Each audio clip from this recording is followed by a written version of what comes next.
Are you an optimist about energy and I am. the planet? I am. Yeah, why you're optimistic? Because I think it's just kind of self-regulating. It's one of those things like you see people talking about, like, oh my God, we're going to run out of oil. And all their scenarios are these dire things like, on this date, we will run out of oil. It's like, well, yeah, if we consumed it at the same rate, but as it got more rare, it would get more expensive. And eventually, like, the price of maintaining a gas-burning car will be larger than the price of maintaining an electric car. Right. And that's when people will start buying it. It'll transition over, and it'll be fairly smooth, I think. I kind of feel exactly the same way. Everybody's into these dire, like, panicking. The one that I can't get my head around is global warming.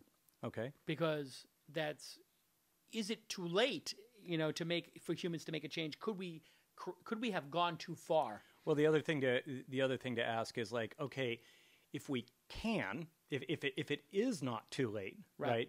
Then what does it cost for us to do that? Right. Do we have to dismantle our entire, like, worldwide manufacturing industry? I mean, do we have to spend hundreds of trillions of dollars, worldwide to reverse it and stuff like that? At which point you start saying, like, okay, how much does it cost to reverse it versus how much does it cost to ameliorate it? Right. It's like, what are the downsides? Okay. Manhattan's underwater. Well, okay, so build a Manhattan. levee around Manhattan before that happens, or move Manhattan, or make a polar bear reserve so that they're not drowning. And if these are not like ideal, clean solutions, but you have to be practical. It's like you say, like, okay, I probably shouldn't have set my house on fire, but at this point I should be getting the cat in the photo albums and leaving the house rather than trying to put it out with a glass of water. I don't know. That's a crappy analogy, but basically, I've never been a fan of the logic of,